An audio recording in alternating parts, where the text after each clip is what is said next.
తెలంగాణ ఎన్నికల్లో కలలో కూడా ఊహించని రీతిలో కొడంగల్లో ఘోరంగా ఓటమిని చవిచూసిన కాంగ్రెస్ వర్కింగ్ ప్రెసిడెంట్ రేవంత్ రెడ్డి వరుస షాక్లు వెంటాడుతున్నాయి. ఓటమి నుంచి ఇప్పుడిప్పుడే కోలుకుంటున్న రేవంత్ త్వరలో జరగనున్న పంచాయతీ ఎన్నికల్లో తన సత్తా ఏంటో చూపడానికి వ్యూహాలు రచిస్తున్నారు. ఈ క్రమంలో కాంగ్రెస్ సర్పంచ్ అభ్యర్థులను ఆచితూచి నిలబెట్టిన ఆయన నియోజకవర్గంలో కాంగ్రెస్ జెండా ఎగరవేయాలని అనుకుంటున్నారు. అయితే రేవంత్ ఎత్తులన్నీ చిత్తు చేస్తూ టీఆర్ఎస్ పై ఎత్తులు వేస్తోంది. కొడంగల్ నియోజకవర్గంలో సర్పంచ్ అభ్యర్థి విశ్వనాథ్ కిడ్నాప్ కలకలం రేపుతోంది. కొందరు గుర్తు తెలియని వ్యక్తులు ఇంట్లో నిద్రిస్తున్న ఆయన్ను బుధవారం తెల్లవారుజామున కిడ్నాప్ చేశారు. కాగా ఈయన నేడు నిటూరు గ్రామ సర్పంచ్ అభ్యర్థిగా నామినేషన్ వేయాల్సి ఉంది.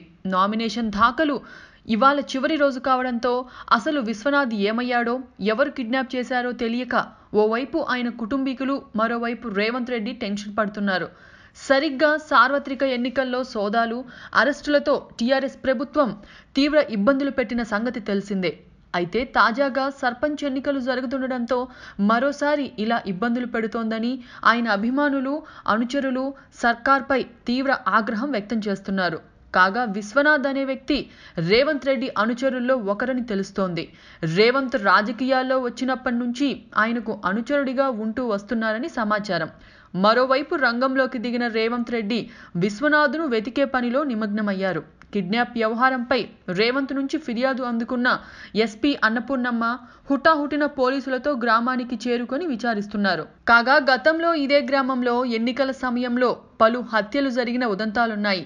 అయితే విశ్వనాథ్ను కిడ్నాప్ చేశారా, ఇంకేమైనా చేశారా అనే కోణంలో పోలీసులు దర్యాప్తు చేస్తున్నారు.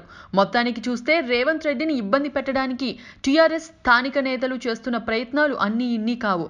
అయితే వీటన్నిటినీ పొట్టివాడైన రేవంత్ రెడ్డి ధైర్యంగా ఎదుర్కొని ప్రభుత్వంపై పోరాటం చేస్తున్నాడని చెప్పడంలో ఎలాంటి అతిశయోక్తి లేదేమో.